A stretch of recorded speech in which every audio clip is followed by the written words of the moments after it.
Ya, selamat malam semua Bapak Ibu sekalian. Saya akan memulai dulu dengan paparan mengenai arti nubuatan dan kenabian serta juga apokaliptik sekali lagi ya. Uh, halo, dengar suara saya ya? Halo? Dengar, Pak Oke. Pau. Ya, saya teruskan ya. Ya, jadi begini, kalau kita membaca kitab-kitab Nabi seperti Yesaya, Yeremia, Yeskiel, Daniel dan sebagainya itu kita bertemu dengan banyak sekali hal yang mungkin kita akan bisa kehilangan fokus. Artinya begini, kalau kita membaca sesuatu yang berhubungan dengan masa depan, yang kita perhatikan sebetulnya apa peristiwanya atau unsur ramalannya atau apa sebetulnya yang paling utama. Nah, kalau kita baca kitab apokaliptik seperti Daniel, tadi sudah disebutkan bahwa apokaliptik itu bagian daripada profetik sebetulnya. Jadi dua-duanya merupakan unsur atau firman yang menyingkapkan apa yang akan Tuhan kerjakan di masa depan atau apa yang akan terjadi di masa depan. Namun yang namanya apokaliptik itu lebih bicara mengenai penyingkapan ke akhir yang akan datang itu bagaimana. Kalau sifatnya juga lebih banyak unsur-unsur metafora dan penggambaran-penggambaran yang tidak lazim, yang tidak dapat dimengerti secara yang kita alami sehari-hari, seperti binatang buas dan sebagainya begitu ya. Dan kemudian juga penggambaran mengenai terang dan gelap itu secara sangat kontras. Jadi tidak ada gradasi di antara terang dengan gelap. Terang adalah terang, gelap adalah gelap, kira-kira demikian. Nah, sebenarnya kedua-duanya itu, terutama nubuat lebih dulu ya, nubuat dan nabi itu asal katanya dari unsur N dan B itu ya. Nah, itu bicara mengenai orang yang dipilih Tuhan, orang yang diurapi Tuhan, diberikan karunia, entah lewat mimpi, entah lewat penglihatan, atau kata-kata yang ditaruh ke dalam lidahnya untuk menyampaikan firman Tuhan. Jadi itu sifatnya nubuatan atau yang disampaikan oleh Nabi begitu ya. Nah, jadi dengan kata lain sebetulnya baik nubuatan maupun apokaliptik itu yang utamanya adalah bicara mengenai sang pembicara, yaitu Tuhan. Jadi pembicara pertamanya ya. Pembicara pertama itu bicara melalui Nabi, melalui lidah Nabi, yaitu lidah Tuhan melalui manusia. Jadi sebenarnya kalau kita membaca baik kitab Nabi maupun apokaliptik, jangan kita tergoda untuk lebih dulu memikirkan semua keping-keping yang dibicarakan di situ ya, metaforanya apa artinya, hari ini artinya apa, minggu itu artinya apa, masa itu artinya apa, begitu ya. Tapi sebetulnya yang lebih utama itu adalah kita menangkap apa yang Allah nyatakan tentang dirinya di dalam nubuatan dan di dalam apokalip itu. Nah, itu hal pertama sekali ya. Jadi kalau kita membaca kitab Daniel, terutama di antara para teolog itu terdapat silang pendapat, yaitu ada yang percaya bahwa seluruh kitab Daniel ditulis oleh Daniel sendiri, dan Daniel diberikan karunia untuk melihat jauh ke depan, baik masa depan dekatnya maupun masa depan jauh dari dia, maupun yang kita sebut sekarang sebagai akhir zaman. Begitu. Nah, ada yang percaya bahwa memang Tuhan memberikan karunia itu kepada Daniel, tapi ada juga yang tidak percaya ya, teolog-teolog yang beranggapan bahwa itu ditulis oleh orang yang mengaku Daniel, tapi sebetulnya orang itu datang dari abad yang sudah mengalami. Jadi bukan profetik, tetapi jadi pasca ya kejadiannya. Nah, kalau kita sungguh percaya akan sifat Allah yang maha tahu, sebenarnya kita tidak ada kesulitan untuk menerima bahwa nubuatan apokalips itu bisa bicara mengenai hal-hal yang belum terjadi pada zaman orang yang menyampaikannya. Jadi mengandung unsur kita katakan tadi ramalan. Tapi saya menghindari kata ramalan karena ramalan itu bukan datang dari Tuhan ya. Ramalan itu kalau pengertian kebudayaan kita itu entah datang dari hikmat sendiri atau dari kuasa-kuasa lain begitu. Tapi yang kita katakan kenabian itu adalah datang dari Allah menyampaikan firman, menyingkapkan mimpi atau menyingkapkan visi. Itu jadi kita melihat ada penyataan atau penyingkapan Allah yang Maha Tahu. Juga kita bertemu dengan sifat Allah yang Maha Kuasa di dalam penyingkapan nubuatan dan juga dalam penyingkapan apokalips itu. Yaitu artinya di sini kita bertemu dengan Allah yang mengendali sejarah. Nah, di sini kita perlu juga suatu pendalaman yang lebih tepat ya. Ada di kalangan teolog itu ada dua kubu, soal kedaulatan Tuhan dan soal kehendak bebas manusia. Jadi ada yang terlalu menekankan kedaulatan Tuhan sehingga akhirnya kebebasan manusia hilang begitu ya. Jadi seolah-olah manusia tinggal jadi boneka saja atau sebagai robot saja. Tapi sebaliknya kalau menekankan kehendak bebas manusia, lalu akibatnya Allahnya hanya ngikut saja begitu ya. Seolah-olah Allah bukan lagi Allah, tidak lagi berdaulat, tidak lagi mengendali, melainkan hanya mengikuti saja apa yang sejarah manusia itu gelar dan lakukan di dalam kenyataannya.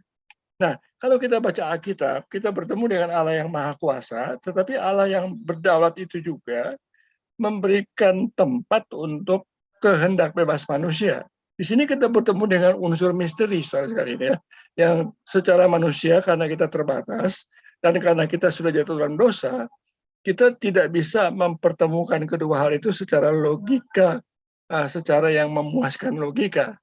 Jadi kita percaya bahwa Allah itu berdaulat dan betul-betul mengendali sejarah, dan dalam kitab Daniel kita baca itu dengan jelas bagaimana Tuhan membukakan jalannya sejarah, bukan hanya dia melihat dari jauh, tetapi juga dia mengendali.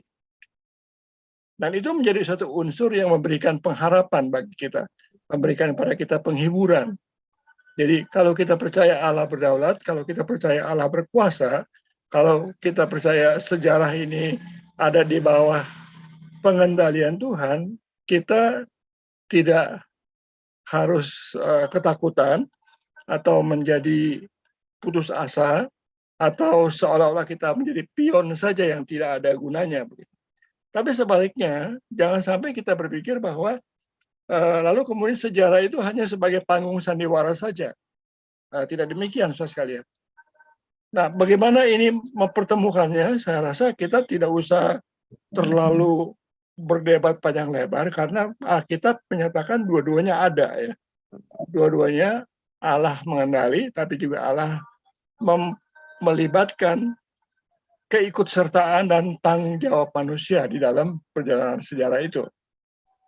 Nah, itu kita baca dalam kitab Daniel juga, jadi mengenai kemahatahuan Allah, kemahakuasaan Allah, dan juga kedaulatan Tuhan.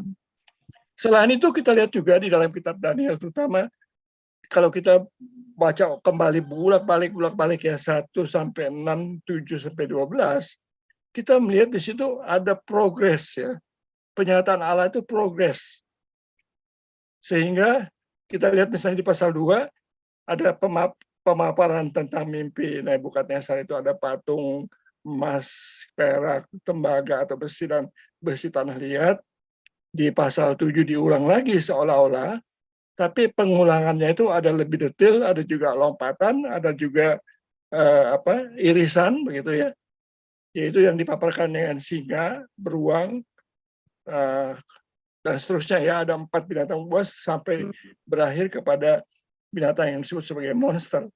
Kemudian di pasal 8 kita melihat lagi paparan yang bicara mengenai hal-hal yang kurang lebih sama tapi melompat, yaitu langsung ke domba dan kemudian ke kambing, yang itu bukan lagi bicara mengenai Babel tapi bicara mengenai Media Parsi, kemudian Yunani dan Roma begitu. Nah, 2 minggu lalu itu timbul percakapan kan ya, bagaimana kita bisa memastikan ya bahwa betul-betul yang Daniel bicarakan itu sesuai dengan yang kita katakan sebagai Babilonia, sebagai Media Parsi, sebagai Yunani, Roma, sampai ke Antiochus Epiphanes dan seterusnya sekalian ya. Bagaimana kita memastikan demikian? Kepastian itu memang datang sesudah kita membaca sejarah ya. Dan firman Tuhan kan mengatakan bahwa nubuatan yang benar itu salah satunya adalah kejadiannya akan terjadi betul seperti yang dibicarakan. Nah, itu luar biasanya adalah bahwa yang dibicarakan sebagai kepala emas, dada perak dan seterusnya, kemudian sebagai singa, lalu beruang dan seterusnya itu, domba dan kambing, semua detailnya itu kita baca sebagai penggambaran kerajaan-kerajaan dunia itu sampai dengan zaman Tuhan Yesus mati ya.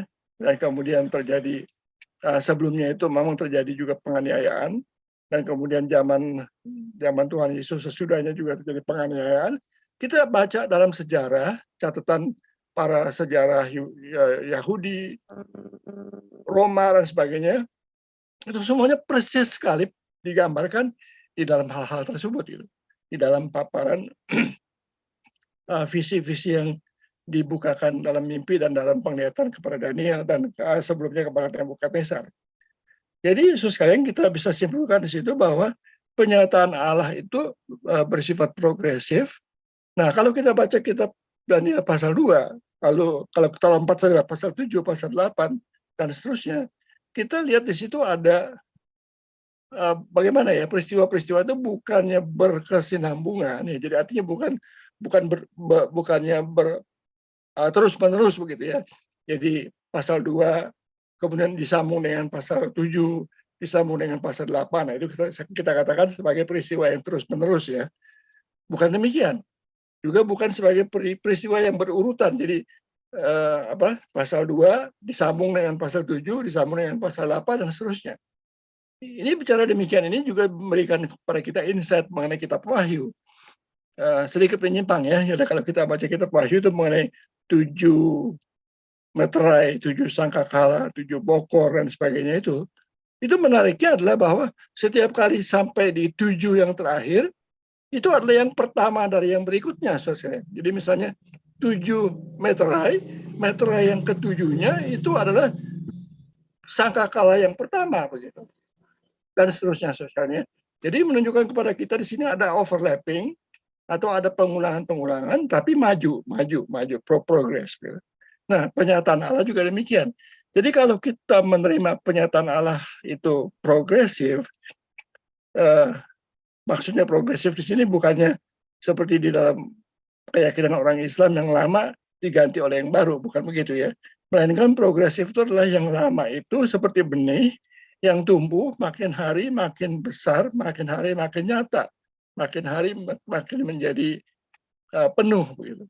Contohnya di pasal 2 kita melihat bahwa kerajaan yang dilihat oleh Nebukadnezar itu adalah yang berkaitan dengan dirinya sendiri dan sedikit ke nyambung yang sesudahnya begitu. Tapi yang dilihat oleh Daniel, kemudian terutama domba dan kambing, nggak lihat lagi soal Nebukadnezar, melainkan langsung ke yang berikutnya, Media Parsi. Gitu.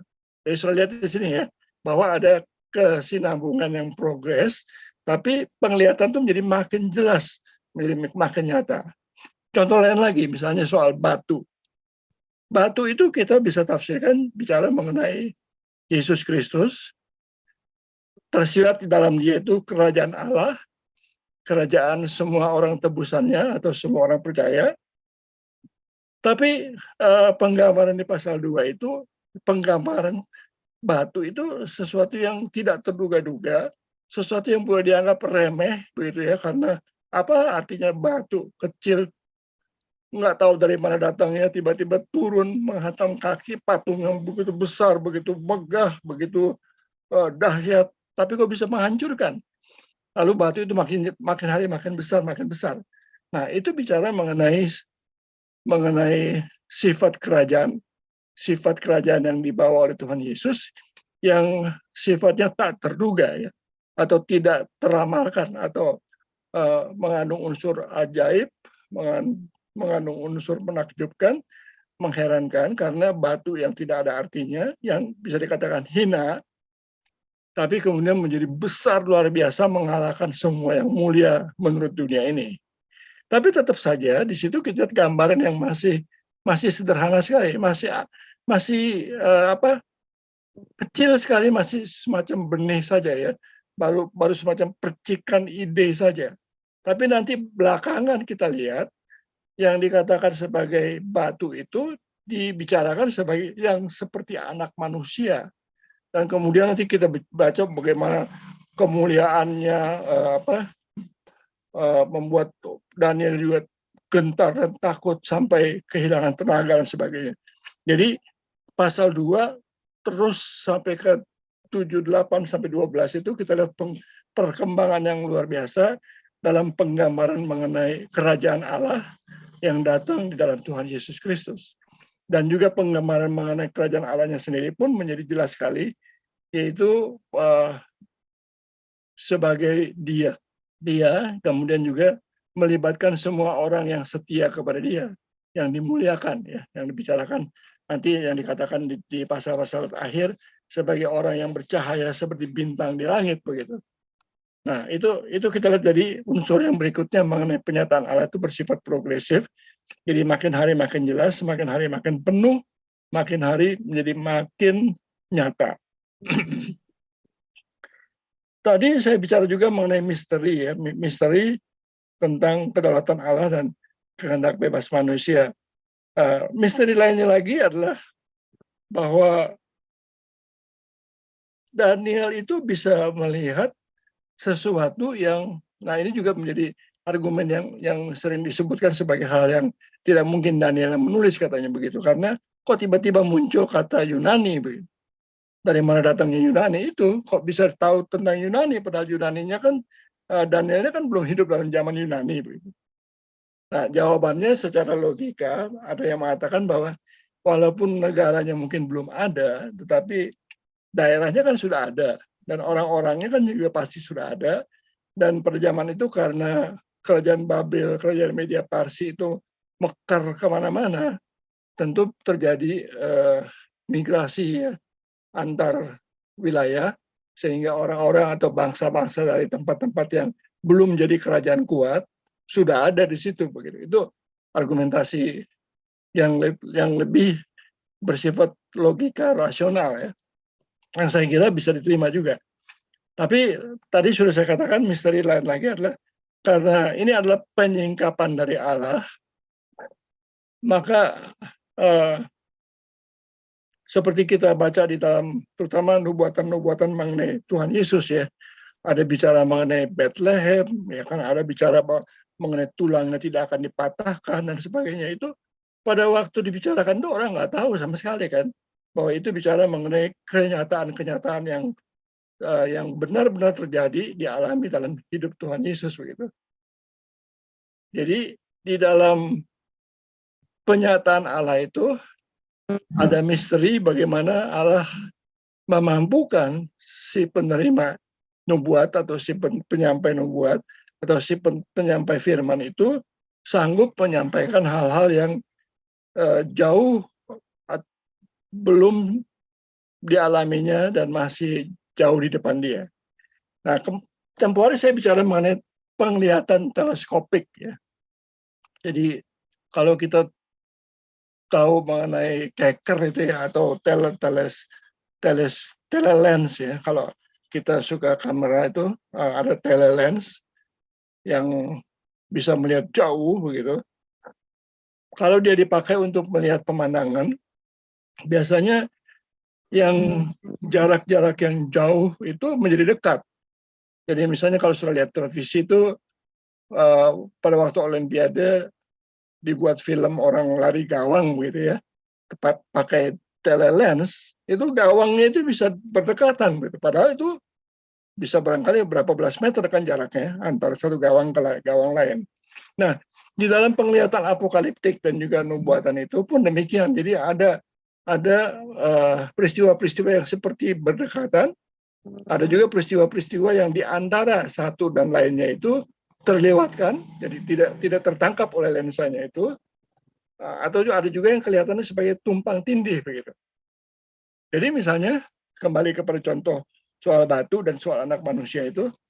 Jadi pada waktu penglihatan yang pertama itu Daniel mungkin tidak tahu ya apa yang akan terjadi dengan Tuhan Yesus itu ya. Jadi apa yang sebetulnya terjadi dengan batu itu.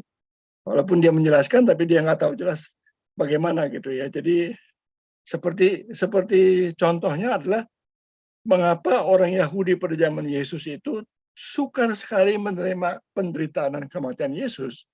Oleh karena mereka hanya menangkap Mesias yang datang dengan kuat kuasa kemuliaan Allah. Yang sekarang dengan kacamata teologi perjanjian baru kita lihat bahwa itu adalah janji yang akan digenapi pada kedatangan Tuhan yang kedua kali begitu. Kedatangan dalam kemuliaan, kedatangan dalam kedahsyatan, kedatangan dalam penghakiman itu terjadinya bukan pada kedatangan yang pertama. Nah, mereka tidak bisa menangkap itu, apalagi dikatakan bahwa anak manusia harus menderita dan mati baru dibangkitkan. Sampai muridnya sendiri pun juga menolak ya, dijauhkanlah darimu, kata-kata Petrus begitu. Jadi ini disebabkan oleh karena dengan melihat menafsirkan penglihatan nubuatan dan apokaliptik, mereka hanya menangkap satu sisi saja atau satu aspek saja, sedangkan aspek lainnya tidak bisa mereka lihat atau tidak tertangkap atau salah tafsir. Hal lain lagi yang saya lihat juga dari Daniel 2, 7, 8 dan seterusnya itu adalah yang seringkali orang katakan kalau kita tidak belajar dari sejarah, maka sejarah akan berulang lagi. Nah, itu menarik sekali saudara ya. Jadi kalau kita lihat kepala emas, dada perak dan seterusnya itu, kemudian berikutnya singa berulang dan seterusnya lagi, lalu domba, kambing dan seterusnya lagi. Kita terus-terusan melihat itu hal-hal yang sama, saudara. Hal-hal yang kira-kira ada polanya ya. Ada pola rakus kuasa, rakus kekayaan, ada pesta pora di situ, ada penghinaan terhadap kemuliaan Tuhan. Itu berulang-ulang terus ya, dalam kerajaan-kerajaan manusia di dunia ini. Sampai sekarang nih, penyalahgunaan kuasa, penindasan, ya, penganiayaan kepada ke orang lain atau bangsa lain, homosida dan sebagainya. Jadi dengan kata lain dalam paparannya kitab Daniel, kita belajar bahwa sejarah berulang dan ada polanya itu ya, ada unsur-unsurnya kejahatan itu, pelanggaran moral, penyalahgunaan kuasa, penindasan kepada sesama, kemudian penghinaan kepada Tuhan, kemudian perusakan, ya, penganiayaan, pembunuhan dan seterusnya. Itu kira-kira saudara sekalian ya. Nah, sekarang kita pindah kepada, saya coba secara sederhana saja ya, apa yang kita bisa lihat dalam pasal 7, 8 dan seterusnya ya. Di pasal 7 yang menarik, saya hanya menyoroti yang menarik yang saya kira perlu diingat itu adalah penyebutan mengenai angin yang bertiup kemudian mengacaukan lautan. Lalu lautan itu mengeluarkan 4 binatang buas, yaitu beruang yang rakus. Sebelumnya itu ada singa dengan sayap-sayap Raja Wali. Kemudian ada macan tutul dengan 4 sayap dan 4 kepala. Kemudian ada monster yang giginya gigi besi dengan 10 tanduk. Ya. Nah, di sini yang menarik adalah gambaran apa sebetulnya yang dibicarakan mengenai angin ini. Ini latar belakangnya kitab Kejadian, yaitu pada waktu Allah mencipta langit dan bumi, dikatakan roh Allah melayang-layang. Roh itu kan bahasa Ibrani maupun bahasa bahasa Yunani kan sama ya, yaitu ruah atau pneuma ya. Jadi angin, napas, roh itu istilahnya sama. Ya, jadi di sini bicara mengenai apa sebetulnya?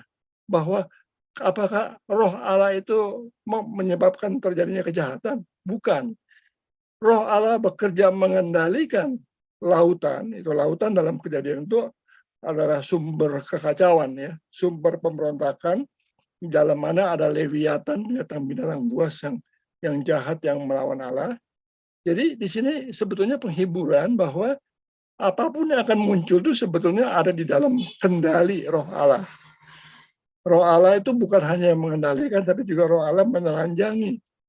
Kita mesti ingat bahwa kalau kita melihat dunia ini penuh dengan kejahatan dan sebagainya, itu kadang-kadang kita jadi ketakutan dan ngeri. Tapi sebetulnya yang lebih baik respon kita itu adalah kita ngelihat di situ bahwa roh Tuhan sedang bekerja menelanjangi supaya orang percaya jangan tertipu atau jangan terkesima atau jangan ter tertarik atau terhanyut ya oleh gambaran mengenai kuasa atau daya tarik atau kekayaan yang kemudian yang semuanya serba semu. Nah, ini hal pertama ya. Jadi roh Allah itu bekerja dan mengeluarkan semua unsur-unsur kejahatan dari dunia ini menjadi tampak jelas. Nah, di pasal 8 juga muncul di pasal 7 dan juga di pasal 9 ya, juga di pasal 12. Ini saya bicarakan sekaligus saja ya.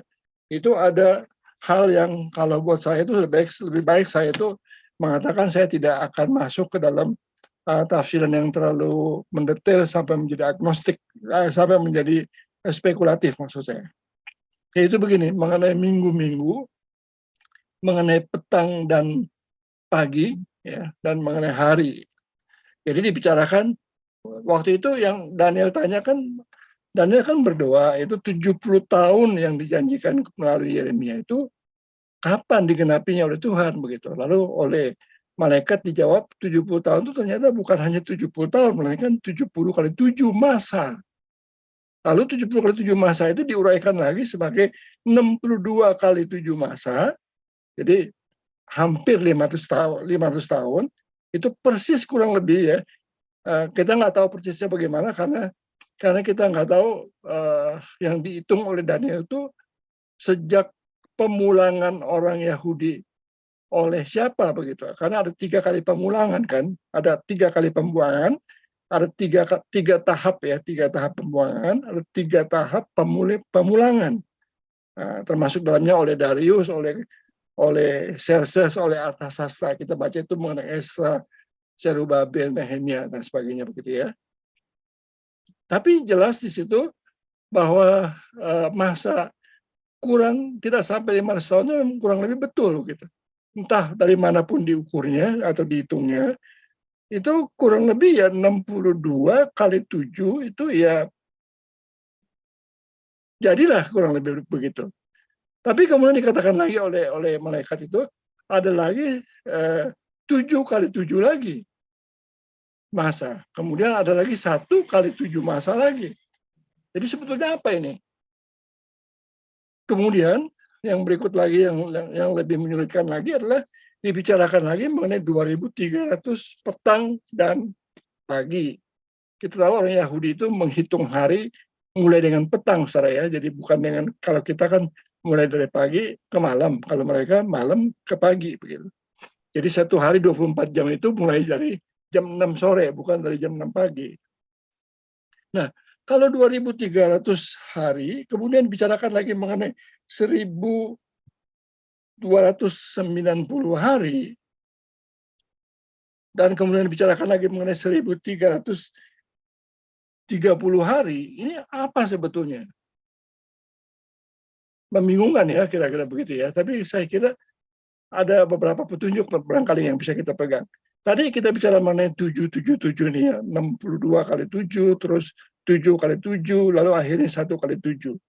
Yang penting di situ adalah artian 7 itu, saudara. Artian 7 itu adalah angka kegenapan menunjuk kepada Sabat. Nah, kita tahu bahwa salah satu sebab orang Israel, orang Yahudi dibuang, itu apa sebabnya? Sebabnya itu adalah karena mereka melalaikan Sabat, melalaikan tahun rahmat, melalaikan perintah Tuhan supaya menghapus hutang orang, piutang, ya, kemudian membebaskan budak, lalu kemudian mengistirahatkan tanah, ya. Semua itu dalam rangka supaya mereka merayakan mereka adalah bangsa merdeka, bukan bangsa budak. Jadi bukan bangsa yang diperbudak oleh uang, diperbudak oleh pekerjaan, diperbudak oleh harta, bukan. Tapi sebagai orang yang merdeka. Tapi sekaligus juga itu mereka mengakui keberhakan Tuhan atas segala sesuatu. Jadi dengan Sabat itu mereka mensyukuri bahwa Tuhan memelihara, Tuhan yang punya, Tuhan yang kontrol. Mereka bukan hanya tidak punya, tapi juga mereka tidak berhak atau tidak perlu untuk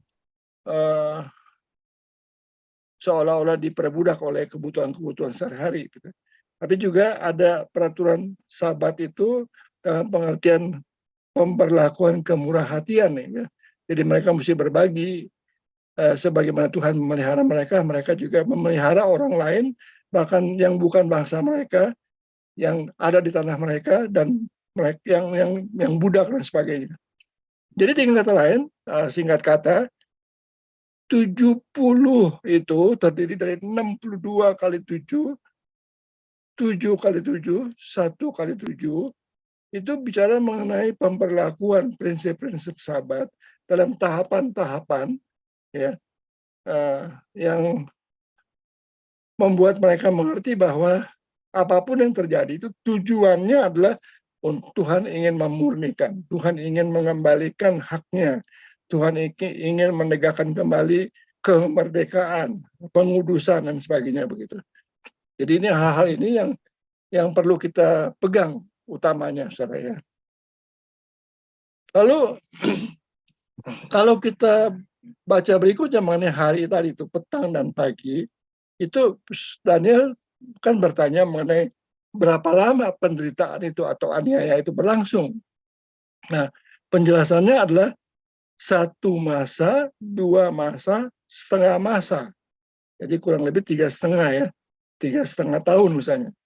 Itu sama nggak dengan yang misalnya dikatakan tadi 2.300 petang dan hari? Dan sama nggak dengan yang dikatakan 1.290 hari? Dan yang berikutnya dikatakan lagi 1.330 hari.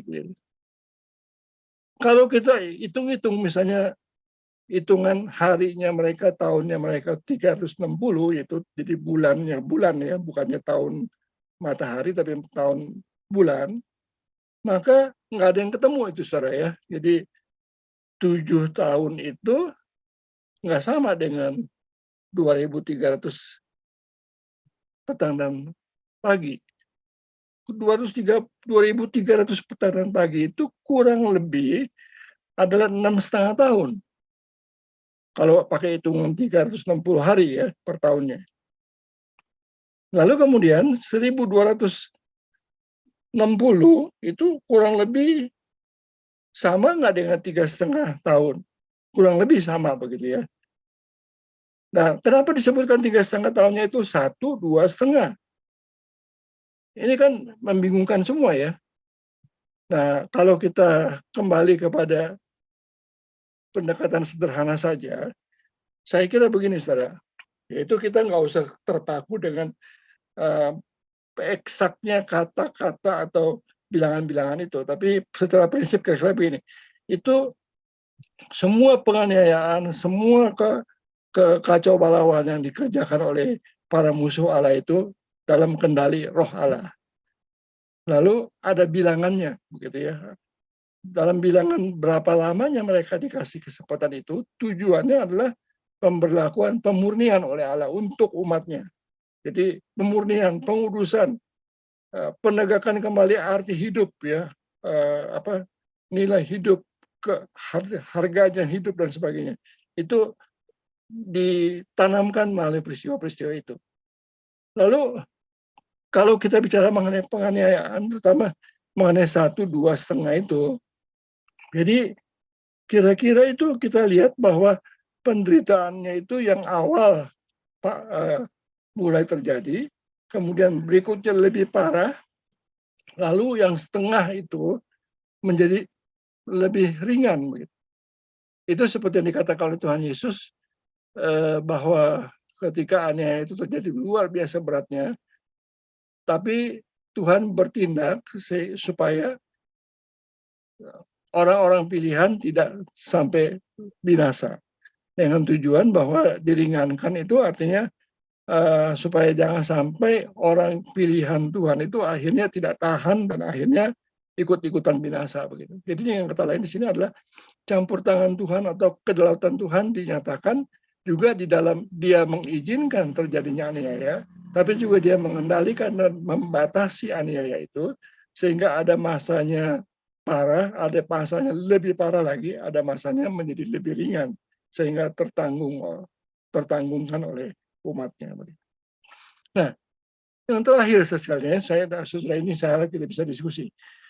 Saya melihat di sini, saya belum ketemu, tapi ini pemikiran saya pribadi ya. Saudara nanti boleh bertanya lebih detail lagi.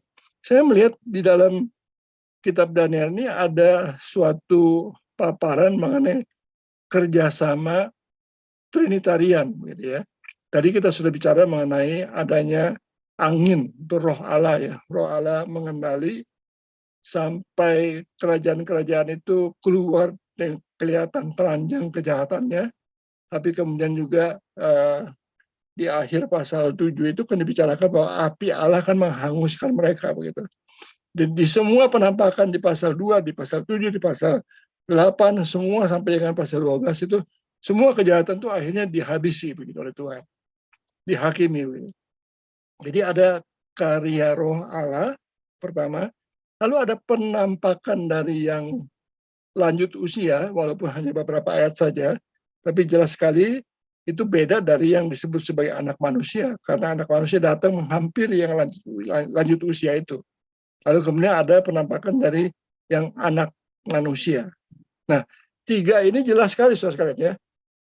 Kalau di kitab Perjalanan 1 kita ketemu dengan yang berfirman, terus ada kemudian firman itu sendiri sesuai dengan paparan di Amsal 8 ya, hikmat dalam mencipta. Kemudian ada roh yang melayang-layang. Nah, di sini dalam kitab Daniel kita ketemu dengan roh yang mengacaukan lautan, kemudian ada takhta yang lanjut usia yang menghakimi dan yang kehadapannya dibukakan kitab-kitab begitu. Dan kemudian ada juga anak manusia yang kepadanya diserahkan kerajaan kekal dan bersama dengan dia nanti akan ikut memerintah semua orang yang setia sampai akhir. Tadi saya bicara mengenai 1330 hari itu melebihi 1260-an. Jadi ada kurang lebih 1,5 bulan. Maksudnya di sini bukannya bahwa ada kekeliruan bilangan, tetapi ada semacam isyarat bahwa orang percaya itu seperti teman-temannya Daniel berkata kepada raja itu bahwa andai kata Tuhan tidak campur tangan, turun tangan membebaskan mereka, mereka tidak akan berpindah komitmen setia kepada Tuhan. Jadi andai kata aniaya jauh melebihi 1260 hari, sampai 1,5 bulan lebih lama, tetap mereka setia sampai akhir. Jadi ini penggambaran semuanya semacam isyarat-isyarat saja, metafora dari apa yang diharapkan dari orang percaya oleh Tuhan. Begitu sekali. Nah, yang terakhir adalah, saya kira penting juga di sini, bahwa orang percaya kita dibicarakan mengenai akan dimuliakan dan akan diberikan kebangkitan tubuh ya. Bicara mengenai kebangkitan di sini. Ini luar biasa dalam perjanjian lama itu hanya sedikit sekali ada konsep atau ada penglihatan mengenai kebangkitan tubuh ya. Terus terang kalau kita dalam pengakuan iman itu, pengakuan iman rasuli itu ada salah terjemahan sebetulnya ya. Yaitu kita bicara mengenai aku percaya pada Roh Kudus, gereja yang kudus dan persekutuan orang kudus, pengampunan dosa, kebangkitan orang mati. Padahal sebenarnya itu adalah resurrection of the body, ya, resurrection of the dead. Atau sebenarnya dibicarakan dalam Alkitab itu body resurrection. Jadi kebangkitan tubuh. Kenapa penting bicara mengenai kebangkitan tubuh? Karena kita nggak punya konsep seperti orang dunia yang merendahkan tubuh atau yang menisbikan tubuh begitu. Karena kita percaya Allah menciptakan kita, tubuh dan roh disatukan, dan Yesus itu bangkit dalam tubuh. Nah, itu dibicarakan juga dalam kitab Daniel ini, dan dibicarakan terakhirnya adalah bahwa nanti kita akan ikut serta di dalam memerintah bersama Dia kerajaan Allah ketika menjelma di bumi ini dengan Yerusalem baru. Kalau dalam fokusnya kitab Wahyu, maka kita akan juga diberikan tubuh yang baru. Ini saya kira banyak saya bicarakan di dalam buku Harapan Akhir Awal Zaman, ya. Jadi ini melampaui yang dibicarakan di kitab Daniel. Jadi kira-kira begitu, saudara sekalian. Saya coba sarikan saja, ya. Jadi tidak sampai ke eksegesis ayat demi ayat dan sebagainya. Ya, silakan. Terima kasih. Ya, baik. Terima kasih, Pak Paul. Kita dari sejak awal, ya, untuk disarankan, diingatkan untuk minimal baca 2 kali. Saya rasa kenyataannya udah 2 kali, kali 2, tetap aja. Ya, memang menurut saya kita harus diberikan arahan, ya, bimbingan nih seperti Pak Paul sampaikan hari ini. Kita sudah ada satu pencerahan, ya, satu arahan untuk berusaha untuk menangkap pesan dari kitab Daniel. Begitu, ya, saudara-saudari, Bapak Ibu. Mungkin di antara kita ada yang mau untuk share, ya, mau menanggapi atau mau bertanya atau mau menyampaikan sesuatu. Mohon jangan ditunda-tunda lagi. Jangan diberikan karunia penunjukan kepada siapa orang diminta. Silakan Bapak Ibu, waktu dipersilakan.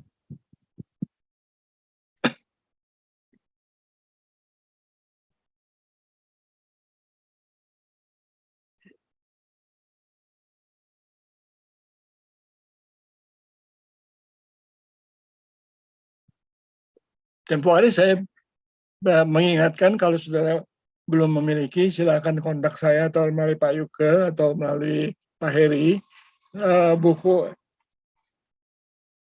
eksplorasi kitab Daniel. Karena kalau dalam kesempatan semacam ini, saya tidak mungkin membahas sampai sedetil di buku itu, begitu, ya. Tapi kalau banyak isu-isu yang tadi saya kemukakan detailnya itu banyak di dalam buku-buku itu. Jadi saya masih ada PDF-nya, bisa kontak, silakan yang belum punya, ya. Silakan Pak. Wah, kok sunyi senyap, ya. Sambil menunggu, ya, teman-teman yang lain nih, saya mencoba untuk bertanya juga nih, Pak Paul, ya. Iya, Pak. Setelah saya perhatikan, memang Daniel pasal 7 ini ada tentang 4 kerajaan ini sinonim dengan Daniel pasal 2, ya. Betul. Yang saya sampaikan di sini, yang ingin saya tanyakan adalah binatang yang kedua, yaitu dan tampaklah di dalam Daniel pasal 7 ayat 5. Dan tampaklah ada seekor binatang yang lain, yang kedua, rupanya seperti beruang. Ia berdiri pada sisinya yang sebelah, dan 3 tulang rusuk masih ada di dalam mulutnya, di antara giginya. Dan demikianlah dikatakan kepadanya, ayo makanlah daging banyak-banyak. Ini Pak Paul, ternyata ada yang menafsir binatang yang kedua ini adalah media Persia, ya.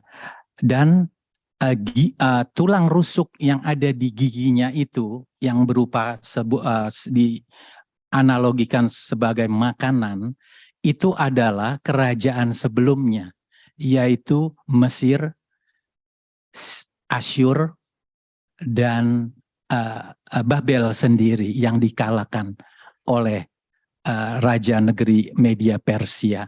Bagaimana menurut tanggapan Pak Paul? Silakan. Iya, memang begitu tafsirannya, terutama juga dikuatkan oleh dikatakan di sini bahwa beruang itu sisinya sebelah jadi miring ya. Jadi seolah-olah kaki kiri depan belakang tidak sama dengan kaki kanan depan belakang. Nah, timpang itu, kata miring itu memang media Persia itu begitu, karena media Persia itu akhirnya Persia yang lebih dominan ya. Jadi ada kemiringan di situ, medianya menjadi minor, begitu, yang menjadi mayor itu adalah Persia. Lalu memang betul juga tafsiran bahwa dia makan 3 tulang itu dengan lahap sekali, itu bicara mengenai sudah mengalahkan kerajaan sebelumnya ya. Yang memang kerajaan sebelumnya itu adalah kita tahu bahwa Babel sebelumnya sudah mengalahkan Asyur dan menggantikan juga Mesir. Jadi ini sekarang dilambangkan dengan media Persia itu melahap atau menjatuhkan atau menggantikan lah katakan ya, menumbangkan 3 kerajaan besar sebelumnya. Betul itu Pak. Nah, tapi juga kemudian begini, kalau kita kembali kepada tadi teleskopik ya, penglihatan teleskopik, ada kemungkinan juga bahwa sekarang ini orang menafsirkan elang itu Inggris dan Amerika, beruang itu Rusia, gitu ya. Kemudian saya juga nggak tahu lagi nih ya, kalau tafsiran ini akhirnya menuju, kalau saya bilang bisa jadi sangat spekulatif ya. Karena kalau kita lihat peta politik sekarang ini, kita was-was juga dengan Korea Utara ya. Kemudian dengan Cina ini. Cina ini dalam sepanjang sejarahnya hampir nggak pernah jadi imperialis gitu ya. Tetapi kenyataannya sekarang dia jadi imperialis ekonomi dulu begitu ya. Jadi kemudian juga dia mulai unjuk gigi juga kan dengan macam-macam cara terhadap Amerika dan sebagainya. Lalu kemudian ada perang Rusia Ukraina dan seterusnya ini. Jadi kalau tadi kita katakan bahwa pola patung emas, silver, perak, besi, tanah liat ini, kemudian juga tadi singa, beruang dan seterusnya. Berikutnya domba dan kambing ini adalah pattern sejarah ya, pattern sejarah. Jadi bisa terjadi bahwa itu berulang lagi, tapi ke zaman sekarang ini kita nggak tahu siapanya, binatang apa yang diwakili oleh negara mana begitu. Kira-kira begitu Pak. Baik, terima kasih Pak Paul. Yang di online, apakah ada yang ingin bertanya atau menyatakan pendapat? Atau yang di onsite nih, Pak Heri. Sayang waktunya berjalan, durasinya makin pendek nanti. Boleh satu Pak. Silakan Pak Heri. Terima kasih Pak Paul, terima kasih Pak Paul untuk paparannya. Ada sedikit tadi yang saya kurang jelas ya. Mungkin karena apa tadi? Jaringan ya Pak. Oh ya. Yang mengenai tafsiran yang salah mengenai pengakuan. Oh iya. Soal kebangkitan orang mati. Terus Pak Paul kasih penjelasan tadi kalau nggak salah kebangkitan tubuh Pak, begitu Pak. Nah, pertanyaan saya, kebangkitan tubuh yang dimaksudkan di sini, kalau tadi tafsiran kebangkitan orang mati berarti berbeda. Kebangkitan orang mati artinya jasad tubuh manusia seperti yang tampak saat ini kita sebagai tubuh yang terdiri daging ini, itu yang dimaksud barangkali dari maksudnya salah tafsir itu. Yang seharusnya ada tubuh roh. Tubuh roh yang dimaksud Pak Paul ini adalah tubuh yang tanpa daging, yang bentuknya roh, atau seperti apa nih Pak Paul? Bisa mendapatkan penjelasan lebih dalam. Terima kasih. Ya, dan itu saya panjang lebar bicara dalam buku ini ya, Harapan Akhir Awal Zaman ya. Jadi begini, kalau melebar sedikit, di dalam falsafah keagamaan dunia ini ada baik timur maupun barat, begitu ya. Maksudnya barat itu Yunani, Mesir perkecualian Babil dan sebagainya, Tiongkok, ya, India dan sebagainya, itu selalu ada kecenderungan roh diartikan lebih unggul daripada tubuh. Dan tubuh diartikan identik dengan dosa dan hina, begitu. Sehingga akibatnya ada kecenderungan, juga lagu-lagu Kristen juga masuk begitu ya. Jadi ada kecenderungan bahwa nanti kalau kita mati justru bagus karena roh kita langsung masuk surga begitu. Dan tubuh ini biar habis binasa begitu ya, busuk begitu habis. Yang penting roh kita sudah bebas ya. Jadi ini penghayatannya bukan penghayatan Kristiani sebetulnya itu.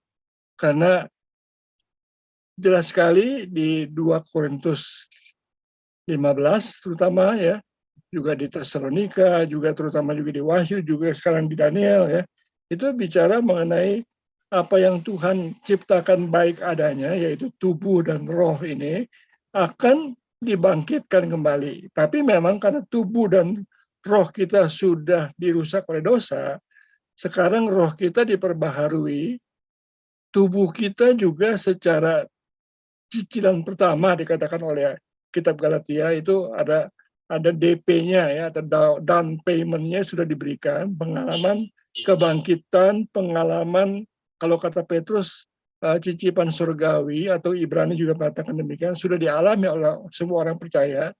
Jadi saya percaya misalnya ya, contohnya, jadi kita bisa berkemenangan secara rohani, walaupun juga masih ada tersendatnya, ada grafik turunnya kadang-kadang, tapi juga kita bisa menghayati misalnya kemenangan tubuh. Jadi misalnya melawan penyakit dengan kuasa bilur Tuhan Yesus, ya, bisa mengklaim dan sebagainya. Itu pengalaman yang pasti dialami oleh orang percaya, asal kita tidak memiliki konsep yang akhirnya mengabaikan sisi tubuhnya. Nah, memang baik roh kita maupun tubuh kita nanti akan diperbarui, akan dikonsumasi, disempurnakan, sehingga yang katakan di 2 Korintus 15, tubuh ini tetap tubuh, tetapi ada 2 macam tubuh ya, bukan 2 macam, tetap tubuh, tetapi tubuh kemuliaan. Nah, ini bagaimana jelasnya? Nggak tahu saya ya, karena firman Tuhan mengatakan yang sekarang yang kita tidak bayangkan itu akan diberikan kepada kita. Yang kita belum bisa mengerti, belum bisa pahami, belum bisa bayangkan, itulah yang akan terjadi. Tapi jelas itu tubuh begitu. Seperti halnya juga langit baru, bumi baru. Yaitu langit tetap langit, bumi tetap bumi, tetapi langit baru, bumi baru, dan bukan menjadi sorga begitu ya. Nah, ini ada bahasa yang berbahaya kali. Sudah nangkep ya. Karena orang berkata begini, kalau kita mati kita masuk surga. Lalu kemudian pengertiannya surga itu menjadi kayak semacam escape dari dunia ini. Nah, ini yang berbahaya. Tidak sesuai dengan Alkitab katakan, saudara. Prospek depan kita, masa depan Allah untuk kita, itu bukannya kita disorgakan, melainkan surga dibumikan. Saudara baca Wahyu baik-baik ya. Surga turun ke bumi. Itu doa Bapa kami. Datanglah kerajaanmu, jadilah kehendakmu di bumi seperti di surga. Jadi surga itu bumi ini menjadi surga begitu. Yang kata lain surganya mewujud di bumi. Nah, kembali ya pada pertanyaan tadi, jadi simpelnya kalau kita katakan kebangkitan orang mati, ada kemungkinan yang ditafsirkan di situ adalah rohnya saja yang dibangkitkan. Jadi dia nggak mati, tapi dia hidup terus sebagai roh. Ya, itu menjadi konsep yang tidak alkitabiah, saudara. Dan nanti ada kaitan lagi dengan kristologi dan sebagainya itu ya. Jadi yang ada kan ajaran yang mengatakan bahwa ketika Yesus mati itu Yesusnya sebetulnya udah yang mati itu Yudas katanya yang digantung di salib. Nah, Yesusnya nggak mati, dia pindah begitu, jadi luput dari kematian dan sebagainya. Karena apa? Karena nggak bisa terima bahwa tubuh itu ada dan real. Jadi ada ajaran doketisme, ada ajaran gnostisisme, semua itu konflik tentang dualismenya ditolak, bukan dualisme, dualitasnya ya, dualitas manusia itu ditolak, cenderung merendahkan tubuh, mengutamakan roh saja. Kira-kira begitu. Jadi saya pikir sebetulnya yang lebih tepat adalah kebangkitan tubuh yang dijanjikan oleh firman Tuhan itu. Kira-kira begitu, Pak. Oke, thank you. Cukup Pak Heri? Cukup, terima Oke, kasih Pak Paul. Ya. Bapak Ibu, saudara-saudari, ayo, sayang waktunya. Apakah sekarang setelah penunjukan di on-site, sekarang ke online, saya bisa lihat ya ada siapa ya di situ. Ini dia moderator lalu. Pak Yuke, silakan Pak Yuke. Izin masih di mobil. Pak Paul, selamat malam. Ya, Mau selamat tanya malam. Pak Paul bisa bantu jelasin Pak Paul mengenai surga dan langit bumi baru itu sebetulnya seperti apa? Maksudnya gini, waktu pemahaman kita kan seringkali taunya Allah Tritunggal itu awalnya itu ada di dalam surga gitu kan. Padahal surga nggak ada ruang dan waktu begitu kan. Lalu di dalam Yohanes 4 ayat 14 ayat 6 ayat 1, 2 dan 3 itu disebutkan waktu aku nanti ke rumah Bapakku. Dia Kristus tidak menyebutkan mengenai surga kan, tapi rumah Bapakku gitu ya. Jadi sebetulnya konsep tempat yang akan ditempati oleh orang-orang percaya setelah penghakiman itu, surga itu dengan langit bumi baru itu seperti apa ya Pak Paul? Bisa bantu dijelasin Pak Paul? Thank you. Ya, kita mesti memiliki panorama utuh ya. Jadi kita tidak bisa kutip satu ayat saja, tapi kita harus melihat dari bentangan Kejadian sampai Wahyu. Terutama bentangan Kejadian itu sangat penting sekali, karena di situ sebetulnya pada waktu Tuhan menciptakan segala sesuatu itu kan baik adanya ya, sangat baik adanya. Lalu kemudian pada waktu Adam dan Hawa belum jatuh dalam dosa, Firdaus itu tempat di mana Tuhan berjalan-jalan katanya, begitu ya. Jadi kemudian Adam dan Hawa menikmati hadirat Tuhan, barangkali bisa ngobrol juga di situ, bisa juga jalan-jalan sama-sama dengan Tuhan, menikmati keindahan, keserasian, keajaiban semua alam ciptaannya, sampai juga memperlakukan otoritas ilahi yang dipercayakan kepada mereka atas alam semesta ini, atas taman di mana Tuhan hadir itu. Lalu kemudian kalau kita maju lebih jauh ke kemah sembahyang, ke bait Allah, kita di situ melihat satu pola, ada ruang Maha Kudus, di mana Allah hadir di situ, dan hanya setahun sekali imam besar boleh masuk. Kemudian ada ruang kudus, baru ada ruang halaman, dan kemudian ada untuk orang-orang yang non Yahudi, non Israel begitu. Nah, ini juga sebetulnya gambaran yang sama itu adalah menggambarkan tadi Firdaus, terus kemudian bumi, ya, lalu alam semesta begitu. Nah, kemudian kalau kita lihat lagi visi-visi mengenai Allah sampai ke kitab Wahyu, itu selalu ada yang dikatakan sebagai batas ya. Jadi ada ruang Allah yang menjadi misteri untuk manusia, untuk semua ciptaan, dan semua ciptaan menjadi gentar di hadapan Dia. Atau di kitab Wahyu dibicarakan sebagai samudra kaca, ya, lautan kaca. Jadi semacam batas, walaupun semua tua-tua, semua orang tebusan yang berlaksa-laksa itu hadir, tapi di depannya Allah itu nggak disebutkan fisik wajah karena Dia roh adanya. Itu ada samudra kristal gitu, yang indah dan yang mulia sekali ya. Kemudian kalau kita baca juga di Yesaya, di Yeskiel, semua demikian. Jadi bisa kita simpulkan bahwa ada ruang Allah yang kita bilang itu sorga, ya. Nah, ada juga ruang di mana ciptaannya dihadiri oleh Dia. Itu bisa juga kita katakan sebagai sorga, karena di mana ada Tuhan kan ada sorga, begitu. Tapi itu tidak identik dengan ruangnya Allah, ya. Jadi ketika Tuhan Yesus bicara mengenai dalam rumah Bapakku banyak tempat, nah kita mesti lihat juga di dalam konsep baik ciptaan maupun juga ciptaan baru, juga langit baru, bumi baru. Dan juga ada lagi permasalahan lain adalah sekarang di mana orang yang sudah mati dalam Tuhan hadir bersama dengan Dia, tapi bukan di surga, di tempat penantian, ya. Dan kita di sini di zaman di mana batu itu sedang berguling, sedang membesar, tapi belum tuntas tampak sebagai anak manusia dalam kemuliaan.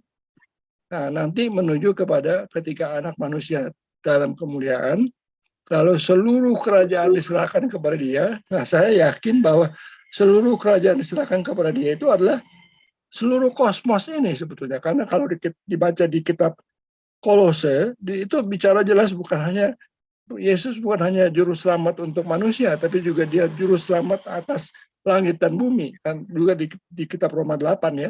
Semua makhluk berkeluh kesah menantikan pembebasannya, ya.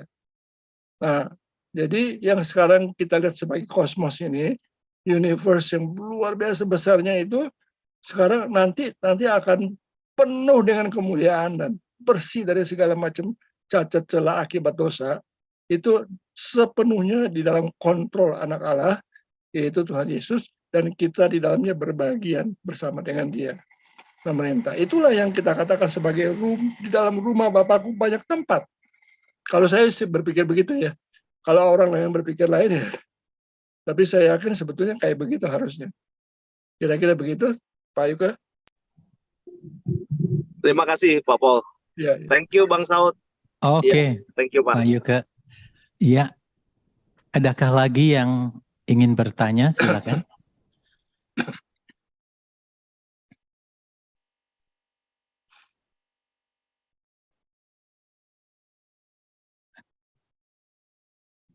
Ya, waktu. Pak Saud, Ya. selamat malam semuanya, Pak Paul, semua Ya, selamat malam. Ya, malam, Pak. Silakan Pak, langsung. Ya, saya ingin bertanya begini, Pak Paul. Kalau saya melihat kitab Daniel ini, Pak Paul, ini kan banyak sekali, atau bukan banyak, harus ditafsirkan. Di mana penafsirannya tidak semudah kita menafsirkan kisah-kisah lain yang bisa dibayangkan lah istilahnya secara akal budi manusia. Nah, kemudian kitab Daniel ini banyak kan bicara tentang masa depan, mimpi, nubuatan, dan seterusnya. Nah, di Perjanjian Baru dikatakan bahwa terhadap penglihatan, nubuatan, dan segala sesuatunya kan harus dicek and recheck. Ujilah segala sesuatu. Nah, pertanyaan saya itu gini, Pak Paul. Oke, sebelumnya gini.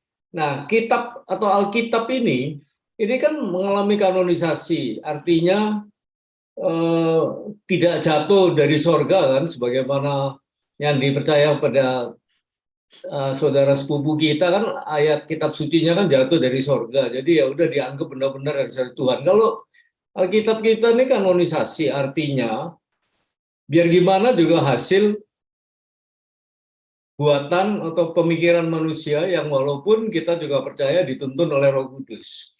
Nah, pertanyaan saya begini, kenapa sepertinya ada satu paradoks, di satu sisi Tuhan perintahkan ujilah segala sesuatu, ya kan?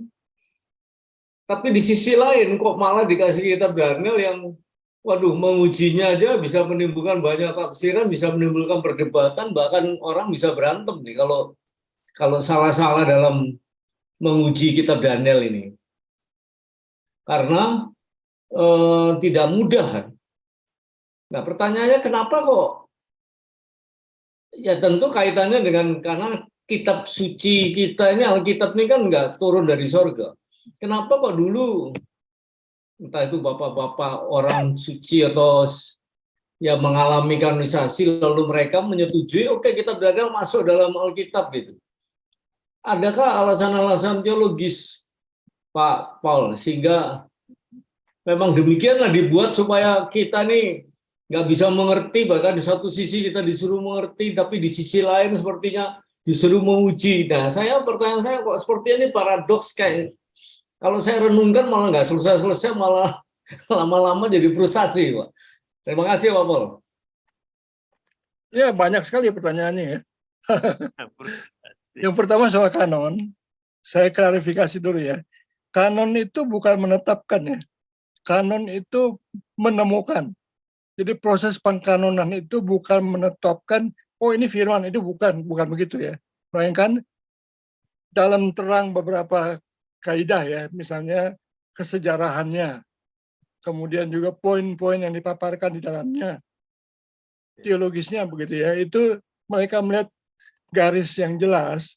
Nah, mereka menemukan kitab-kitab itu memang terbukti kekanonannya, bukan dikanonkan, tetapi ditemukan kekanonannya, diakui kekanonannya, begitu ya. Jadi ini bukannya mereka itu hanya menemukan dan mengakuinya, bukan mereka menjadikan Alkitab itu, kitab-kitabnya itu menjadi kanon karena keputusan sidang tersebut. Ini saya kira harus clear dulu ya, itu pertama. Nah, yang kedua, bukan hanya kitab Daniel ya, kitab-kitab lain juga ada banyak ya, yang memang saya di buku eksplorasi kitab Daniel itu bicara mengenai seolah-olah tanda petik disengaja oleh Tuhan dibuka tapi ditutup, dibuka tapi tutup ya, artinya dibuka tapi sebagian ditutup begitu. Nah, itu misteri itu kenapa ada misteri? Karena memang ada wilayahnya Tuhan, ada wewenangnya Tuhan, ada prerogatifnya Tuhan, sehingga seperti Tuhan Yesus sendiri bahkan mengakui bahwa dia pun tidak tahu kapan saatnya dia akan datang kembali. Ini kan satu hal yang tanda petik nggak masuk akal ya, kok dia yang mau datang dia nggak tahu begitu. Tapi itu menunjukkan bahwa dia menundukkan dirinya ke wewenang Allah, penentuan mengenai kapan hari dia akan datang kembali itu begitu. Nah, jadi dengan kata lain, kitab-kitab suci itu yang sifatnya paradoksal, bukan kontradiksi ya, tapi paradoksal. Ada paradoks itu artinya dua hal atau beberapa hal yang seolah-olah bertentangan, tapi sebetulnya saling menjelaskan atau saling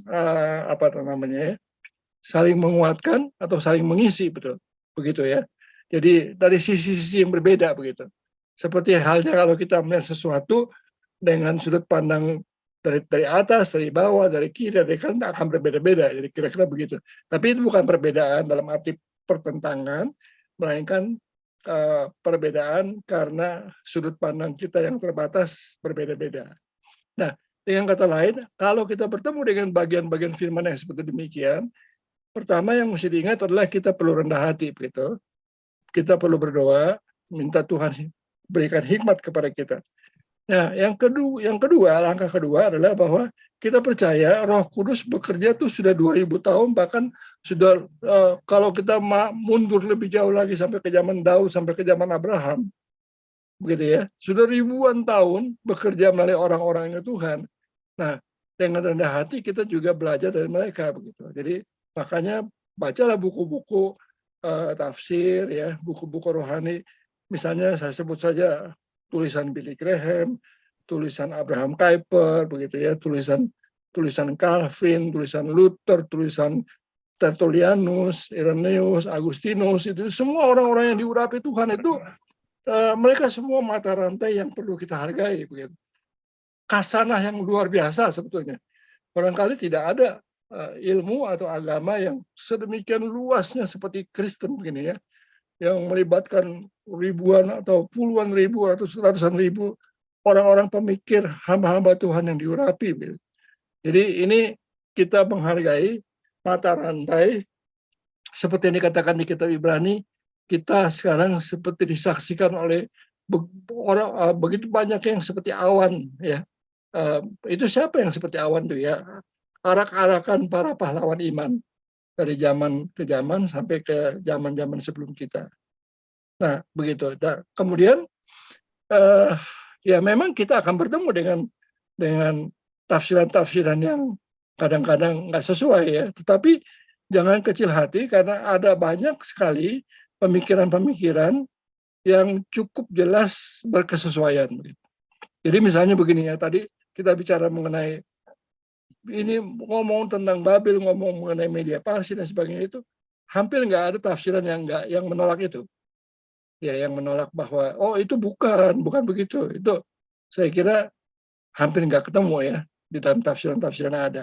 Tapi mengenai nanti antikrisnya siapa dan sebagainya, memang itu akan ada banyak versi begitu ya. Karena itu belum kejadian, tapi yang sudah kejadian yang dilihat oleh Daniel 400 tahun ke depan dia, dan kemudian yang sesudahnya lagi yang Tuhan Yesus bicarakan kejatuhan Yerusalem dan sebagainya, itu saya kira itu semuanya para teolog yang hati-hati tentu menyetujui semua itu. Kira-kira begitu. Iya, Ya, terima kasih. boleh lanjutin Pak. Ya, boleh silakan. Silakan. Iya. Gini, saya mengerti dan setuju sih yang dikatakan oleh Pak Paul. Saya coba lagi melihat, kalau saya out of the box, ya Pak, kalau saya mikir out of the box, kenapa ya? Gini, kan Alkitab ini kan kita percaya adalah isi hatinya Tuhan yang diberikan pada umat pilihannya lah. Nah, kemudian Alkitab ini kan memang harus dipelajari. Lalu tadi Pak Paul bilang banyak tulisan-tulisan yang penemuan segitu banyak orang tentang yang menafsirkan Alkitab bukan benar. Gitu. Nah, pertanyaan saya Pak, apakah benar ada satu orang dari segitu banyak yang lalu bisa menafsirkan satu Alkitab atau satu buku atau apa yang mengatakan ini saya paling udah ini yang paling benar lah. Kan kemungkinannya dua, benar dia bisa menentukan atau enggak juga, karena kan semua orang punya potensi berdosa, semua orang bisa salah. Nah ini kan yang paradoks lagi Pak. Nah, di satu sisi sepertinya kita ini disuruh atau kita pasti mendapatkan Tuhan kan maha besar. Tuhan yang memberikan semua, Roh Kudus yang menuntun. Tapi di satu sisi lagi, tunggu dulu. Nggak ada orang bisa menafsirkan dengan sempurna loh. Nah, pada akhirnya kan kita jadi frustasi nanti Pak kalau gini. Di satu sisi katanya begini, di sisi lain kita kok bertentangan, kayak kita dibenturkan sendiri. Gimana nih Pak? Ya. Saya coba jawab ya. Jadi antara tahu benar dengan tahu lengkap itu berbeda ya. Jadi kita bisa mengatakan bahwa ini benar, bisa itu mengatakan demikian. Jadi ini tafsiran yang benar, tapi kalau mengatakan saya memiliki tafsiran yang paling lengkap sempurna, itu tidak benar ucapan itu. Kenapa? Karena banyak fasetnya, gitu ya. Dan juga banyak dari waktu ke waktu orang masih menemukan temuan-temuan arkeologi misalnya. Ya, yang dulu dianggap, nggak ada kota ini, nggak ada kota itu, sekarang diakui ada. Yang Alkitab katakan dulu orang ragukan, sekarang orang temukan ilmu yang mengatakan itu ada betul. Seperti demikian ya. Jadi maksudnya di sini adalah ini soal tafsiran itu kita bicara mengenai arti pada waktu itu, pada waktu zaman itu ya, apa maksudnya dalam konteks mereka begitu. Dan untuk mengerti itu, terus terang ini kita perlu bantuan orang-orang yang mengerti dunia biblika ya. Jadi artinya terutama di sini adalah selain budaya juga bahasa. Nah, jadi kalau mau menggali sampai eksegesis yang detail sekali, ya harus bicara dengan orang yang memahami. Kalau perjanjian lama itu bahasa Ibrani dan sebagian Aram, dalam kitab Daniel ada bahasa Aramnya, kemudian dalam perjanjian baru tentu bahasa Yunani begitu. Nah, itu hal pertama ya. Jadi mengerti sebagaimana yang dimaksudkan untuk konteks zaman dulu begitu. Tapi kita mesti ingat juga bahwa Alkitab itu mengandung artian prinsipnya, ya, artian prinsipilnya atau signifikansinya untuk masa ke masa. Nah, saya kira artian yang signifikannya itu dengan rendah hati kita bisa katakan itu cukup jelas, ya, cukup mudah, karena Tuhan tidak bermaksud untuk membuat kita dipersulit begitu ya, untuk mengerti bagaimana mesti hidup, apa itu iman, bagaimana jalan keselamatan, itu semua cukup jelas, sederhana sekali, ya, nggak perlu tafsiran itu, kira-kira begitu ya. Jadi hal-hal yang inti yang untuk hidup kita ini, untuk hidup iman kita, untuk hidup keseharian kita itu cukup jelas dibukakan oleh firman Tuhan. Oke, Pak, berarti apakah boleh saya simpulkan dari yang kita bicarakan dan yang Pak Paul jelaskan adalah kira-kira begini, Pak. Satu, bahwa memang tidak mungkin orang bisa mengetahui lengkap. Benar bisa, tapi benar lalu lengkap semua nggak ada, Pak. Manusia bisa. Karena manusia adalah manusia berdosa. Itu satu. Jadi kesimpulannya tidak mungkin ada orang bisa tahu lengkap semua. Yang kedua, bahwa memang Tuhan tidak menghendaki kita tahu lengkap, tapi cukup beberapa kebenaran yang kita tangkap, ya itu aja kita pegang, atau itu aja yang kita imanin, kita kembangkan. Memang kita harus berusaha selengkap mungkin, tapi tanda petik sampai botak pun nggak mungkin orang bisa tahu lengkap. Artinya tidak ada orang bisa tahu lengkap. Itu yang kedua. Yang ketiga, Pak, kesimpulannya bisa nggak saya katakan demikian, Pak, bahwa setiap orang ini, atau yang paling penting kita mengerti secara yang mendasar aja, kayak tadi keselamatan, terima Yesus itu baru kita bisa diselamatkan. Tanpa melalui Yesus tidak ada orang bisa sampai pada Bapa. Ya cukup yang itu, yang poin-poin yang mendasar. Tapi yang kembangan-kembangan, ya seperti inilah, ada tafsiran, ada mimpi, nanti ini akan jadi perang dunia, itu kan tidak mempengaruhi keselamatan kita, kira-kira gitulah. Bukan berarti kita neglect ya, tapi bolehlah kita usaha untuk mengerti, tapi bukan hal yang esensial gitu. Bisa nggak Pak, 3 kesimpulan tadi Pak? Saya ya, simpulkan jadi gitu Pak. Memang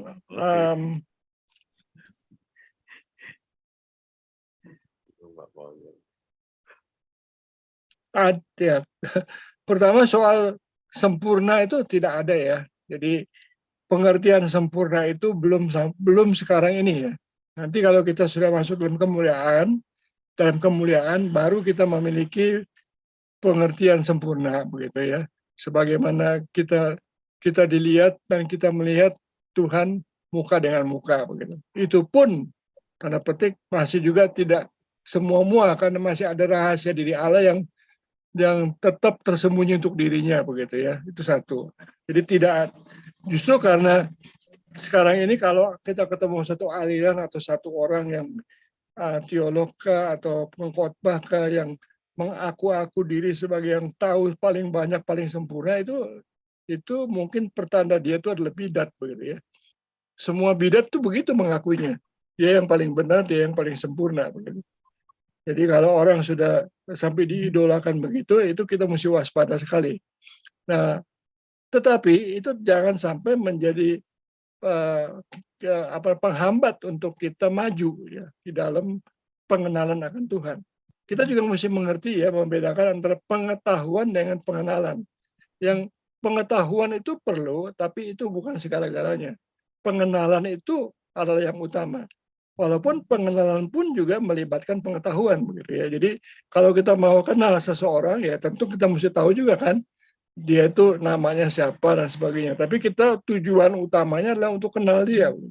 Nah, demikian juga dengan dengan firman Allah, dengan Tuhan itu, tujuan utamanya adalah kita kenal. Nah, kenal itu akan melibatkan banyak unsur pengetahuan gitu. Akibatnya juga kita tidak boleh mengabaikan, ya udah kita berpuas saja, yang penting kita beriman sama Tuhan Yesus sudah selamat begitu ya. Saya kira ya memang cukup, tapi tidak cukup juga begitu. Kira begitu? Ya, barangkali demikian. Iya. Oke Pak, Baik. makasih Pak. Iya, Iya. sama-sama. Cukup ya Pak Iwan. Iya memang saya berpikir bahwa di dalam Alkitab, kitab suci kita ini, segala sesuatu pasti sangat-sangat penting untuk disampaikan kepada orang-orang percaya ya kita ya. Bahkan Alkitab melalui Amsal, Salomo mengatakan bahwa belajarlah dari semut. Untuk apa belajar dari semut? Padahal maknanya begitu dalam ya. Jadi nggak ada yang normatif, semua esensinya begitu dalam di dalam kitab suci kita. Terima kasih Pak Iwan. Ya masih banyak hal sih ya dalam konteks Daniel ini yang bisa diekspos. Yuk Bapak Ibu jangan terlalu melebar gitu ya. Kita fokus pada konteks Daniel pasal 7. Silakan siapa yang mau sampaikan? Oh, dokter lu mau enggak? Silakan dokter.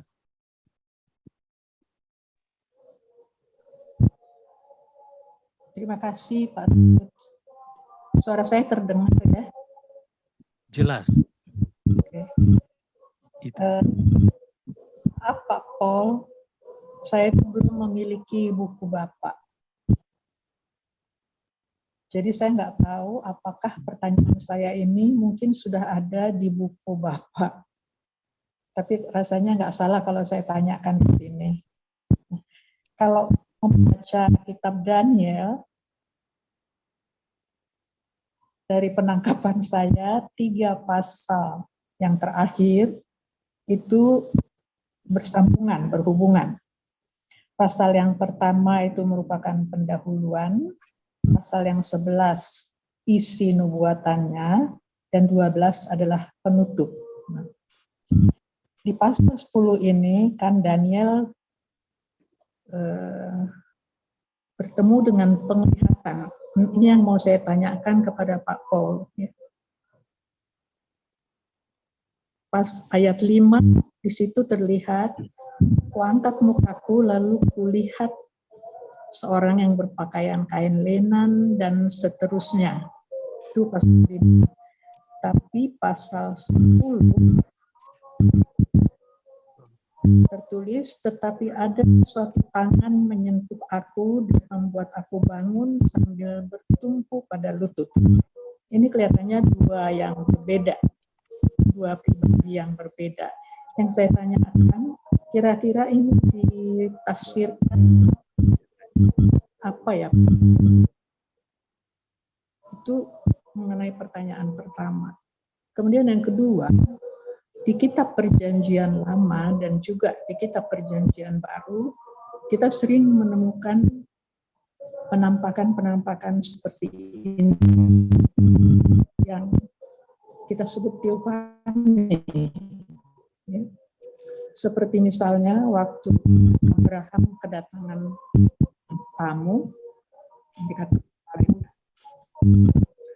kemudian waktu Lot juga kedatangan tamu yang menyuruh dia meninggalkan kota Sodom. Dan di perjanjian baru kita menemukan Saulus juga melihat penampakan seperti itu. Apakah ini kurang lebih sama dengan yang dilihat oleh Daniel di pasal 10 ini? Barangkali pertanyaan saya hanya itu saja, Pak. Baik. Ya, terima kasih untuk pertanyaannya, dokter. Jadi begini, itu di dalam Daniel itu kalau kita baca ada percakapan mengenai yang menyatakan diri sebagai Gabriel, ada juga Mikael ya, dan ada yang anak manusia yang berpakaian lenan, ikat pinggang emas dan upas dan sebagainya begitu.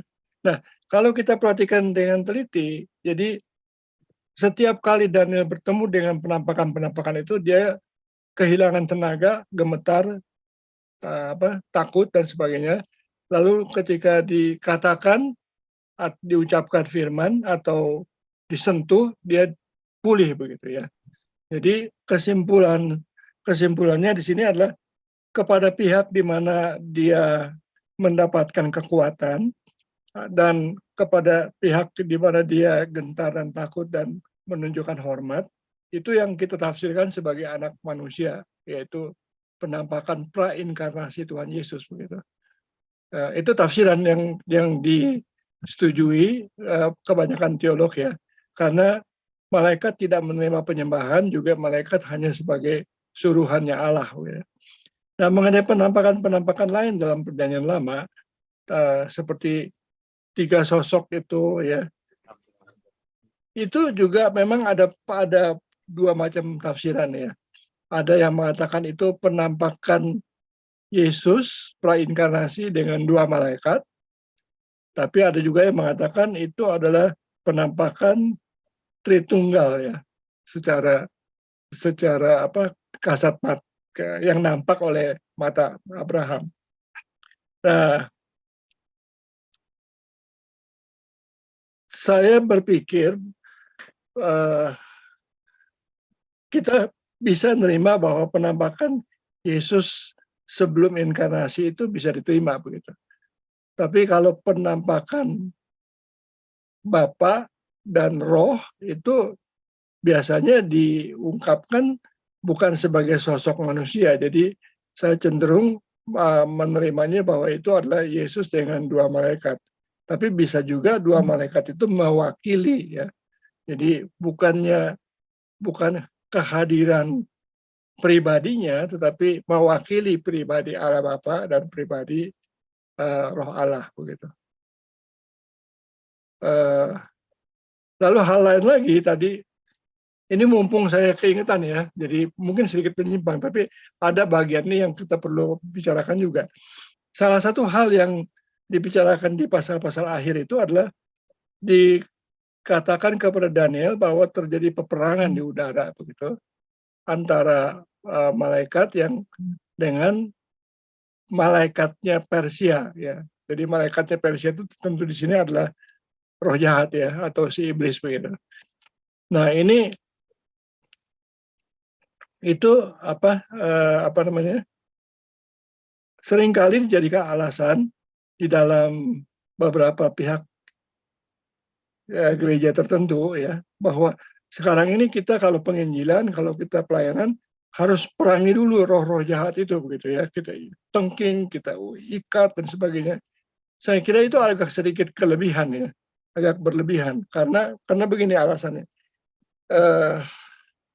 Di dalam terang kematian dan kebangkitan Yesus itu iblis sudah dikalahkan, walaupun belum dilempar ke dalam neraka, tapi sudah dikalahkan.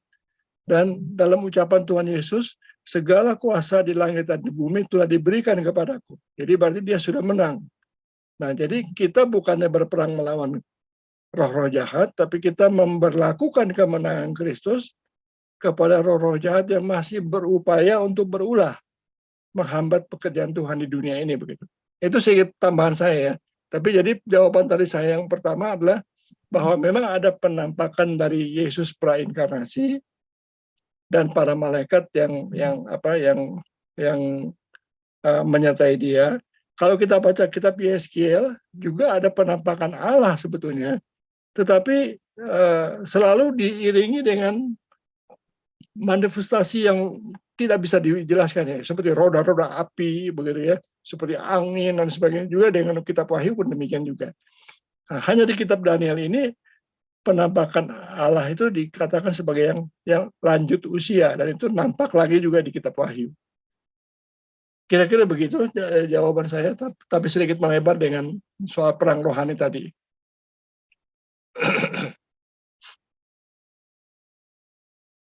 Dokter Lumongga, bagaimana?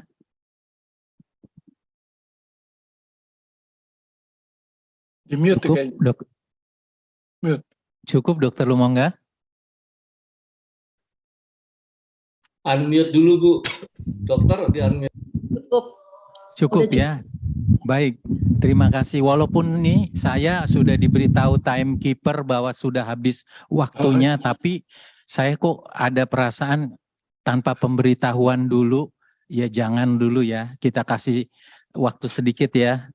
Jadi apalagi nih yang terakhir nih, saya dapat pengertian sendiri, dapat mimpi indah nih yang akan bertanya hari ini. Silakan, the last question. Izin Pak Saud, izin. Siapa? Jamie ya? Iya, Jamie Aduh, Pak. silakan Jamie, mimpi indah ya malam hari ini. Iya Pak, Paul izin Pak. Ya, silakan. Kan kalau kita lihat Daniel 1 pasal 1 sampai pasal 6 itu berurut gitu ya, ceritanya berurut gitu ya, dari dia datang, walaupun di awal dikasih tahu dia akan tinggal di situ sampai zaman Kores gitu kan. Lalu pada pasal 1 sampai 6 itu dia berurut tuh, urut. Lalu pasal 7 bukan seperti dan memang flashback. Jadi dia sudah sampai di Darius, dia mundur lagi ke Raja Belsasar. Demikian juga di pasal 8 zamannya Belsasar. Pasal 9 itu di zamannya Darius. Artinya dia ada mundur. Gitu kan? Terus pasal 10 baru di zaman Kores gitu ya.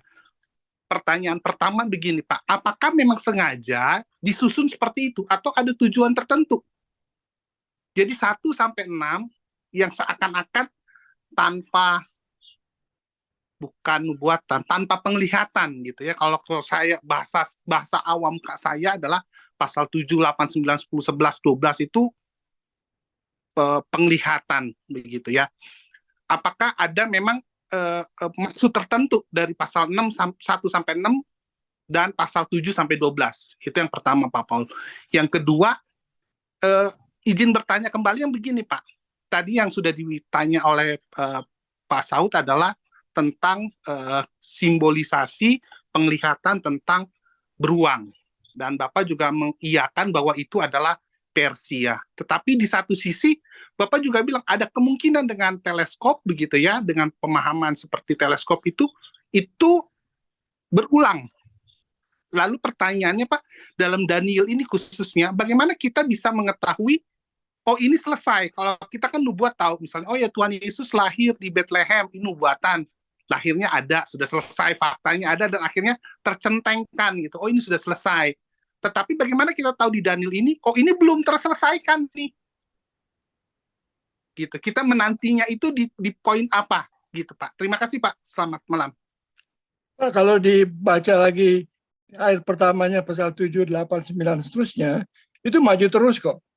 Ya, Belsasar, kemudian tahun ketiga Belsasar, kemudian ya berikutnya lagi itu Darius, kemudian Kores. Gitu. Jadi Daniel mendapatkan visi-visinya itu maju terus eventnya ya, tapi isinya itu yang berulang-ulang gitu ya, yang berulang tapi bisa overlapping, bisa juga.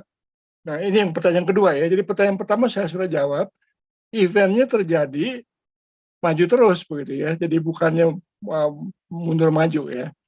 Nah yang kedua itu adalah tadi bisa tolong diulang lagi kalimatnya Pak. Saya jadi kehilangan kalimatnya tadi. Iya Pak.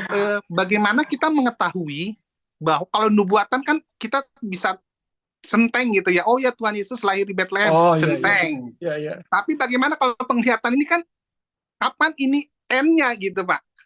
Bahwa ini sudah tergenapi gitu. Ya, jadi begini Pak. Ini masih berulang gitu.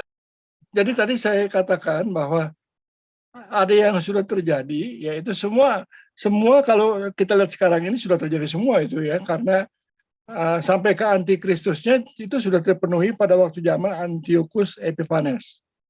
Jadi sudah ada Nebukadnezar, sudah ada Belsasar, sudah ada Darius, Kores, Artasastas, terus semuanya sampai dengan raja-raja Yunani, Romawi dan seterusnya sudah kejadian semua.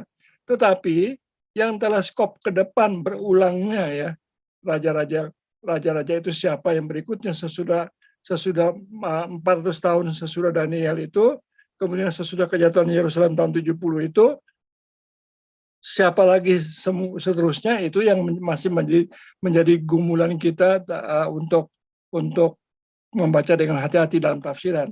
Tetapi yang inti yang perlu kita pegang adalah di dalam semua penyingkapan ini pesannya itu bukannya untuk supaya kita nerka-nerka gitu ya, nebak-nebak, oh nih jangan-jangan Rusia nih antikristus, jangan-jangan Turki nih dan sebagainya ya.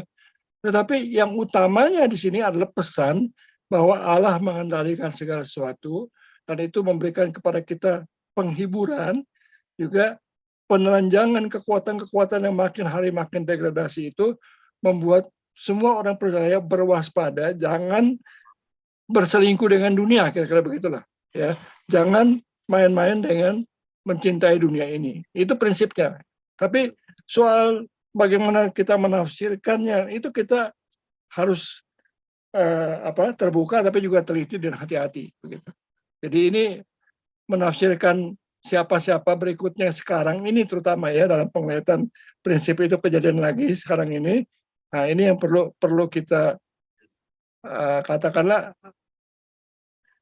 relatif lah ya, tidak perlu mutlak-mutlakan begitu. Ya, kira-kira begitu, Pak.